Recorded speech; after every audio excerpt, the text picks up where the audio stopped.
This has been the most intense three-team championship race we have seen in some years. With the Boston Celtics coming off of their championship run and still looking like they could be a team that could win a championship, even though they have had a rough stretch over the past few weeks, they still look like they have the formula to be an NBA championship team. And we all knew this time was coming. The Oklahoma City Thunder are now sitting on top of the Western Conference at 35-6. Currently, by the numbers, they're putting up the greatest defense the NBA has ever seen. And SGA is putting up one of the best MVP cases we have seen in about 10 years.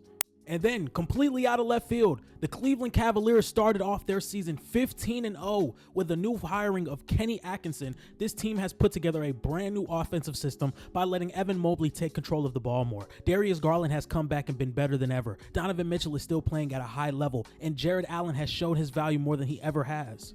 And with them being on top of the Eastern Conference, now we have a three-team race of who's going to be hosting the Larry O'Brien Trophy in May. So today, on this episode of At the Buzzer Sports, brought to you by John Drummond, we're going to be breaking down all three teams, what I like about their teams, what I don't like about the team, what I like about their schemes, what I don't like about their schemes, how they can match up against one another, and who I have right now as my championship favorite. So before we even start this video, make sure you hit that subscribe button, make sure you like this video, and if you have any feedback, make sure you put it in the comment section. I try my hardest to comment back to everybody that comments. And without further ado, let's get started. So, ladies and gentlemen, the first team we're going to be talking about is the Boston Celtics. Right now, the Boston Celtics are 29-12, and they're 6-4 of their last 10. And one of the biggest things we've been talking about with the Boston Celtics over the past few weeks, or really just the start of January, is they look like they're in their slump. They look like they are in their championship fatigue. And I can understand where people are coming from with this. The Boston Celtics, as of right now, right before the Orlando Magic game, are at the bottom of the league in three-point percentage. Over the month of January, they are 27th in three-point percentage at just 33%. They're 15th in offensive rating in the month of January, and they're also 30th in pace. They've had some really ugly losses to teams like the Sacramento Kings without De'Aaron Fox. They've also had some ugly losses against the Toronto Raptors. And I think a lot of people are taken away from this stretches. One, they're not as physical as they once were last season. I feel like the effort on the defensive end has not been nearly as much as we saw last season. I feel like teams are really gashing the paint against the Boston Celtics. They are realizing to attack the paint a lot more, and it has opened up a lot for opposing offenses. And it's not necessarily helping that the Boston Celtics are not hitting their shots. So what I did was I looked back at a couple of games. I watched their game against Cleveland. I watched their game against OKC. I watched their game against Sacramento. I watched their really close win against Minnesota. I watched a lot of Boston Celtics games to the point where, are these teams just really running the Boston Celtics off the three-point line, or are they just getting open looks and they're just not knocking them down? And I think this is always the biggest factor of being a team that shoots this many threes. There's going to be stretches where you just cannot hit them. And the thing that bothers me the most with the Boston Celtics is they don't necessarily have a counter. As we all know, the Boston Celtics play a five-out offense to where if they can create rim pressure, they're going to kick it out to the corners, and it's just going to be a rotation party until somebody gets an open three. That's been their offense for the past season and a half. And I think the difference with last season versus this season is, over the offseason, teams have really broken down that the Boston Celtics are playing the numbers game to where if they get enough threes up a night, they have a really big chance of winning. And we've seen that across the entire league. If you are winning the three-point battle by a substantial margin in an NBA game, 9 times out of 10, you're going to win that game. And also one thing that really helps with the Boston Celtics case is they really take care of the ball. They force as little turnover as possible. They rebound the basketball extremely well. So if you're winning the possession battle, you're winning the three-point battle, and you also have a top 5 defense in the league, it's really hard to lose games. And I think teams are starting to see that more. All 30 teams across the NBA have tried to replicate this in some type of fashion. The Dallas Mavericks play a very heliocentric offense with Luka Doncic, but they also run a spread pick and roll with guys on the perimeter like PJ Washington, Kyrie Irving, and Klay Thompson to where they can get up those threes as much as they possibly can. The New York Knicks have traded Julius Randle and others to bring in guys that can space the floor so they can have a 5-out offense to compete with the Boston Celtics. And one thing I really believe the Boston Celtics do not do to help their case, I've seen possessions over this time span where I really watched the Boston Celtics get their threes up. They would have a screener screen the ball handler on the wing. And then let's say it's Kristaps Porzingis. Kristaps Porzingis will set a screen for Jason Tatum on the wing. And he's only popping out to shoot his three at the top of the key. So if we see Kristaps Porzingis setting a screen for Jason Tatum, and he only pops out to the top of the key. It now gives the defenders more time to trap the ball handler and recover to the shooter, so now you have no opportunity to get a good look up. I'm going to try my hardest to have the clips of what I'm talking about over me talking, but if YouTube copyrights it, you're just not going to get it. I'm a new YouTuber. I can't have the copyright strikes against me. And when I went back to look at some of the three-pointers that the Boston Celtics are getting, they're still good looks. Like, there's still a lot of good looks that the Boston Celtics are getting. They're just not knocking them down. And one thing Boston does to create rim pressure and just to create an overall advantage is they find the mismatch within the starting five, within the opposing starting five. So the one thing that really bothers me with that is, in my opinion, you're going to be facing the Oklahoma City Thunder in the NBA Finals. I don't think there's another Western Conference team that can rival them as of right now. I think the closest team is Dallas. But they tried to mismatch hunt very early in the game. I think one of the first possessions was Jason Tatum getting posted up to Casey Wallace. They did not pass the ball to him because I think Casey Wallace did a really good job of just pushing Jason Tatum out of his spot. They also tried to throw a mismatch of Jaylen Brown on Casey Wallace, and Casey Wallace ends up fouling him, but I think that was a pretty questionable foul. And then they have another one where KP is posting up Casey Wallace, and he does a pretty good job of shielding him off and just creating a turnover. So it really does concern me on how they're going to create constant rim pressure against a team like Oklahoma City. And I have a counter to this because the Oklahoma City Thunder do something very often where they just trap ball handlers as much as they possibly can and force them to make decisions out of those traps, whether it's Jason Tatum, Jaylen Brown, Derek White, Drew Holiday, Peyton Pritchard when he's on the floor.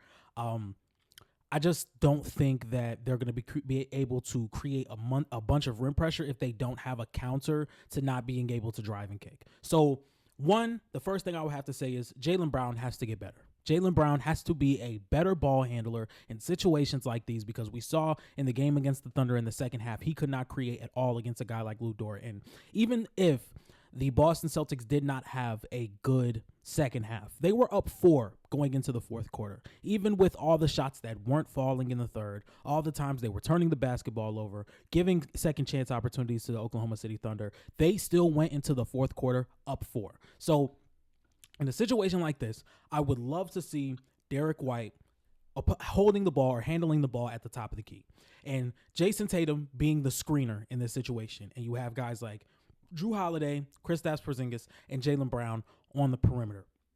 So now Jason Tatum sets the screen. Derek White comes off the screen. They blitz Derek White. Now Jason Tatum has the ball in the middle with a head of steam getting downhill. And if the Thunder collapse like they usually do because they trust their guys to make the proper rotations, you now have the opportunity to kick the ball out to Kristaps Porzingis, Jaylen Brown, or Drew Holiday. And I also think that Kristaps Porzingis is going to be a major, major role in this series just by the length that he has, the shooting ability that he has, and the top of the key shooting that he provides, and also being able to play in the post. Kristaps Porzingis gets a lot of mismatches in the post, and you're going to have to use that as much as possible, to the point where I think if Kristaps Porzingis is not healthy for this series, or he is not at least 85%, I don't really see the Celtics beating the Thunder. But as far as the Boston Celtics not being able to create this rim pressure, I do think the intensity of the Boston Celtics is going to kick up in the playoffs. Right now, I do truly feel like they are coasting. I see a lot of effort problems with the Boston Celtics on a night-to-night basis, even against the Toronto Raptors or against the Orlando Magic or even the Sacramento Kings. They were just not showing the effort to close out correctly, to make those second chance plays on the offensive rebounds or on the just rebounds in general. Their defense just has not been as intense as it was last season. And I also do think with the play of Sam Hauser and Peyton Pritchard that they are getting better. They have gotten better, and this may be a better team than it was last season, but I would just say that it does kind of scare me. And I do think that they are just going to run like an 8-man rotation going into this playoffs. I don't think guys like Luke Cornett and Jordan Walsh are going to get a lot of minutes in the playoffs. I think their 8-man rotation is going to be their starting 5, and then Peyton Pritchard, Sam Hauser, and Al Horford off the bench.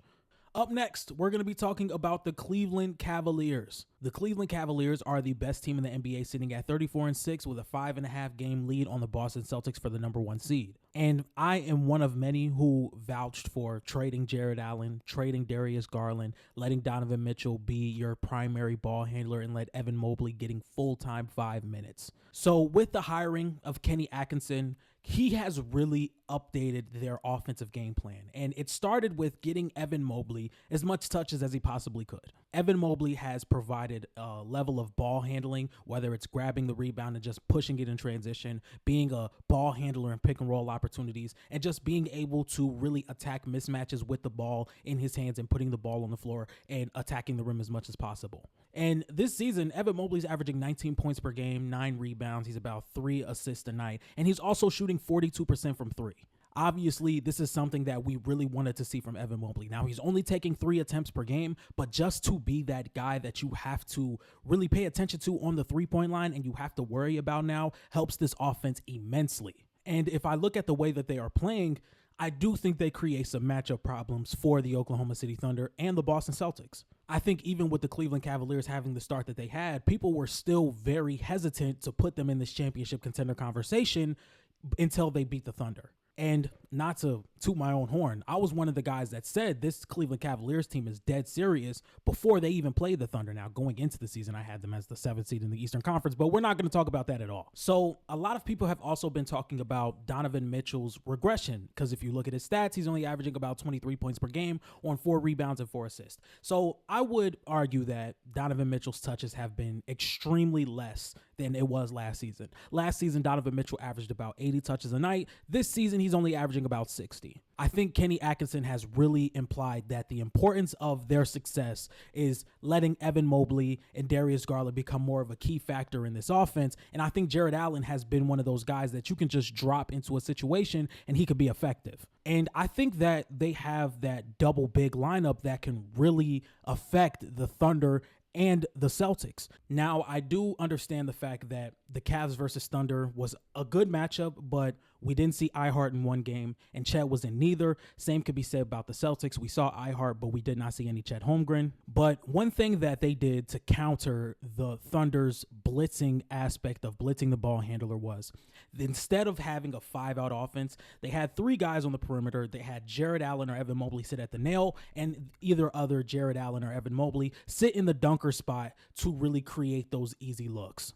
Also, I left something out of what I would like to see for the Celtics versus the Thunder, so I guess I'll just get into that later. When we saw the first game of Jared Allen and Evan Mobley playing together against this Oklahoma City Thunder team, they were attacking the paint a lot, and the Thunder were letting Evan Mobley and Jared Allen really get comfortable a little bit when they had the ball in their hand to where they could make these decisions where they were helping off of the ball handler to get onto the roller, but then as soon as Evan Mobley would get the ball, he would make the quick decision of lobbing it to Jared Allen or just dumping it down to Jared Allen to the point where they could get easy layups, and it happened pretty routinely. In the second game, we saw the Oklahoma City Thunder without Isaiah Hartenstein or without Chet Holmgren play against the Cleveland Cavaliers and they were starting Jalen Williams. They started to swarm the ball a lot more. Evan Mobley did not have the opportunity to put the ball on the floor. And this was a concern that I had, and I had voiced on the Players' Choice channel, that Evan Mobley might not be able to put the ball on the floor at all in a game like this because the Oklahoma City Thunder are so good at attacking ball handlers and getting turnovers. And that's what happened in this game. OKC's need to force turnovers and get out in transition and score on that really showed in that first half, and the Cleveland Cavaliers did not have an answer for it, and they only scored 14 points in the first quarter. Now, one thing I do want to talk about with that scheme is the Thunder were giving up a lot of 3-point shots, and it just sucks that the Cavs could not make them. Darius Garland was 1 for 4. Evan Mobley was 0 for 2. Donovan Mitchell was 1 for 4. I think Max Strus was also 1 for 4. And Karis LeVert was 0 for 1. So when I look at the stats, the Cavs were getting up the threes. They shot 42 threes in that game, and they only made 13 of them, which would make it a 31% three-point conversion rate. So OKC knew coming in that they were going to give up threes, but they were living with them. And their main importance was just taking the ball out of the bigs and making the game as uncomfortable as they can for the big men. Speaking of being uncomfortable, we have to talk about Donovan Mitchell. I think Donovan Mitchell's 5 for 30 against the OKC Thunder in their 2 matchups. And at some point, we have to talk about how Lou Dort has been able to take the best matchup night in and night out and be extremely effective. And we're going to talk about that a little bit more in the Oklahoma City Thunder part of this video. What really bothers me is Donovan Mitchell has a tendency of getting downhill and shooting threes, which analytically is great for his game.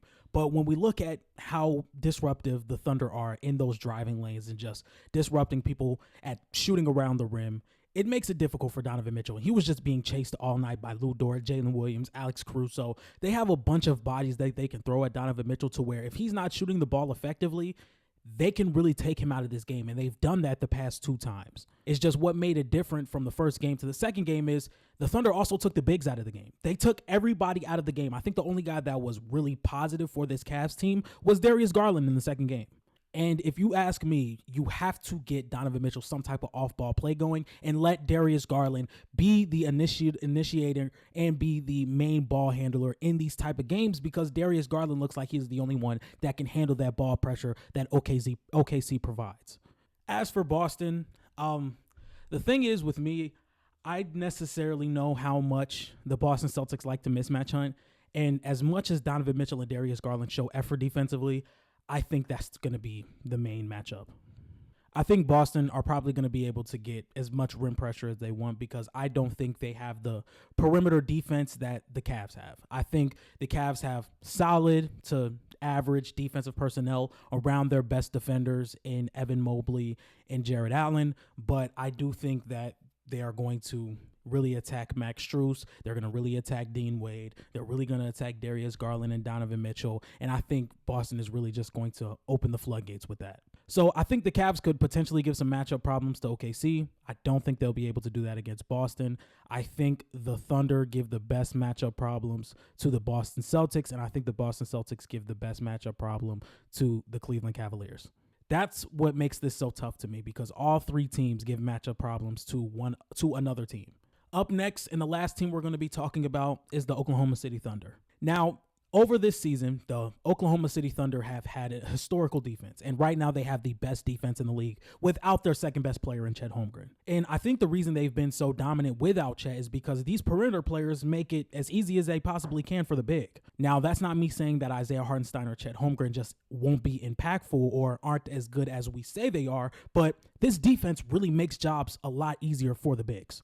That's why when Jalen Williams started against Cleveland, it looked like he was a really high-quality starting center that some teams may like to trade for. But with all their perimeter defenders and Jalen Williams, Lou Dort, Cason Wallace, Alex Caruso, all these guys that could come into the game and wreak havoc on perimeter players, they cause a lot of turnovers. They're really good at protecting the rim. They're extremely versatile. I saw Lou Dort get some possessions on Evan Mobley and lock him down as well. It's going to be really hard to develop a high level of offense for 7 games against this Oklahoma City Thunder defense. You're really going to have to throw different schemes almost every half, because we've seen OKC shut down teams for quarters, for halves, to the point where they're in situations like Cleveland where they score 14 points in 1 quarter. They're in situations like Boston where they score, I think, what was it? It was like 27 points in 1 half. This is something that you're going to have to deal with. You're going to have to be extremely creative. You're going to have to make decisions on the fly. You're going to have to change your scheme almost every single half. And I just don't know if a lot of teams have the personnel to beat that. You're going to have to take care of the ball extremely well against this Oklahoma City Thunder team. And even then, it's just really hard to create a really good offense against this team. And one of the biggest things we've been excited about for this Oklahoma City Thunder team we haven't even saw yet, and that's the double big lineup of Isaiah Hartenstein and Chet Holmgren. Now, we saw a few possessions of it in the preseason, but that's the preseason. Nobody's really going to talk about that. They have these small ball lineups where Kenrich Williams plays the 5, and they can just switch everything. Like, let's say it's a lineup of SGA, Lou Dort, Jalen Williams, Alex Caruso, and Kenrich Williams. Everything is getting switched. And I think last summer I made a video about 2 of the most important things of winning a championship team. Once again, I only had like 300 subs, but I talked about roster versatility, which is the way to throw out different lineups and still be effective depending on what teams you're going up against. And I also talked about having a double big lineup. Those are 2 things that are extremely important for going out on a championship run. And if you guys want to go watch this video, they're on this channel. You just got to find them. And now that we see that this Oklahoma City Thunder have that lineup versatility in that double big man lineup that they're going to be moving towards once Chet comes back, it's going to be really hard to try and throw counters at what they're doing because they have a lineup that they can put out that can be effective to anything you throw out there. And I think this offense does has times where they're just not hitting from three, and it could make it a lot easier for the offense to really, for the opposing defense to really key in on SGA. For example, the Oklahoma City Thunder shot 18 for 54 from three, which is about 34% against the Cleveland Cavaliers, and it just felt like they couldn't miss. And just to key in on that just a little bit more, in the first half of that game, they shot 11 for 19 from three. Like, that's ridiculous. So it comes down to, if the Oklahoma City Thunder are hitting their threes, they're almost impossible to stop because SGA is such a floor raiser offensively, and he can get to any spot he wants. You're going to have that consistent offense. And I think that this is going to be the difference between a Cavs team or a Celtics team if it gets down to the wire to a game 6 or to a game 7, because SGA is just one of those offensive players to where you're not going to be able to stop him from getting to his spot. He has that part of his game that he can lean on in these crunch time situations that I think Jaylen Brown, Jason Tatum, and Donovan Mitchell just do not have. Now, I do want to talk about a little bit of concerns. Lou Dort has been shooting the ball a lot better this season from three. A few things I do want to talk about is Jalen Williams. Jalen Williams has been an all-star this season. He's been phenomenal, but there is something about his game to where if you put a relentless athletic perimeter defender on Jalen Williams, it's going to be a lot harder for Jalen Williams to get to his spots. He does not have those counter moves that SGA provides, because when we look at their games, they are pretty similar, playing in the mid-range, being able to create. And Jalen Williams just does not have those bag of counters that SGA has to where he can get a good look consistently. And I think if the Boston Celtics put Jaylen Brown on him, or even like a Drew Holiday, it may get a little tougher for him to really get those looks consistently, and that's what concerns me with this team. How good is Jalen Williams going to be? And if we get an efficient 22 points per game from Jalen Williams in this playoff run, I do think OKC is going to win it all. And I think that's what's so important with Chet Holmgren's game, because it looked like before he went down that he was going to be the secondary offensive player on this team, and you wouldn't have to worry about Jalen Williams having to rely on him to get these good looks and to knock down these shots. If I'm the Cavs or the Celtics, I would really key in on SGA, and then I would force guys like Cason Wallace to make shots. I would, even though Lou Dort has been playing a lot better defensively this season, I would put a lot of pressure on Jalen Williams because he just can't handle the ball as well as you would like him to. And I think that is the difference between these three teams. All three of these teams have a weakness that I believe that can be exploited in a playoff scenario. But it's come to that time where it's time for me to make a decision. Right now, who is my championship favorite? And right now, today, I think today is January, if my phone can open. Today's January 18th. As far as right now, January 18th, my championship favorite are the Oklahoma City Thunder. I think the Oklahoma City Thunder are going to win the NBA championship, and I think it's going to be off the backs of their defense. And once again, as I alluded to earlier in this episode, I think it's going to be really hard to generate a high level of offense against the Oklahoma City Thunder team that pick up on schemes as fast as they do. At this point, with the very small weaknesses that they have on defense, if they have any, it can be countered with a different lineup. It can be countered with a double big lineup, a small ball lineup, their starting lineup, being able to trust everybody that's going to be in rotation for them in one-on-one scenarios, having one of the best rim protecting bigs in the league, having Isaiah Hartenstein, who's also great defensively, having some of the best on-ball defenders in the entire NBA with Cason Wallace, Lou Dort, Alex Caruso, Jalen Williams, and then SGA is just going to be able to maintain a high level of offense that I don't think a player out of this Cavs team or this Celtics team can really replicate. And that would be my differentiator between these three teams. And I'm not completely saying that I'm out on Boston and I don't think they can win, but I just think that Boston has been living and dying by one scheme over the past year and a half, to where if they don't create multiple schemes that they can use to be effective against this Thunder team, they're not going to win this championship. And to be completely honest, if in a series against OKC versus Boston, I think Jaylen Brown probably would be the Finals MVP again if they do win. I think Jaylen Brown is going to get a lot of looks on SGA. I also think he's going to get a lot of looks on Jason Tatum, on Jalen Williams. And I think Jaylen Brown creates more rim pressure than Jason Tatum does. And I think that's going to lead to a higher level of offense. I think Jason Tatum could be in another situation where he has a really bad series against the Oklahoma City Thunder. And I think it's just due to him not creating the rim pressure that you would want. Even in switches, he's always taking a step back three and he's not as relentless. I don't think he is the ball handler. And I'm not saying Jaylen Brown is, but I don't think Jason Tatum is also the ball handler that's going to be able to deal with some of the pressure that OKC puts on the ball. So even if the Celtics do win, I don't think Jason Tatum's putting up another I don't think Jason Tatum's going to have another year where he wins the Finals MVP, or I just don't think he's going to win the Finals MVP in this series. So Brandon Jennings, you're winning.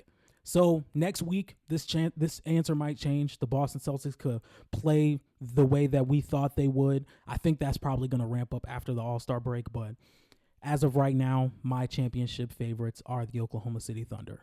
So, ladies and gentlemen, if you guys like this type of content, please be sure to like, comment, and subscribe. Let me know what you guys think about this 3-team championship race. Who do you guys think is the favorite right now?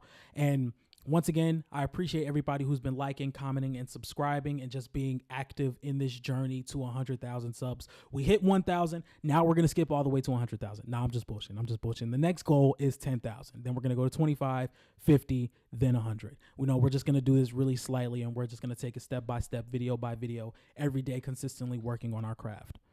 And we have a lot of announcements coming up. And the first one I want to make is, after the All-Star break, we will be doing live post-game reaction shows. This is something that I've been wanting to do, and this is something I wanted to do when the season started, but I just did not have the subscribers, and I did not have the active community back then when the season started that I do now. At least a little bit more people are starting to join more and more every day, and that is something that I appreciate a lot, to the point where I do think I can have a few viewers, if I go live and talk about the games that go on. So that's something you guys can look out for. Ball Dominant will be returning, and it's going to be way better as far as production, and it's going to be taken way more seriously now, especially, once again, since being monetized. I've been trying to really change my not change my content, but change the production of my content. I'm shopping for a new logo. Everything's going to be improved. So I appreciate everybody watching, and you guys have a great day, and I will see you guys on Monday. Peace.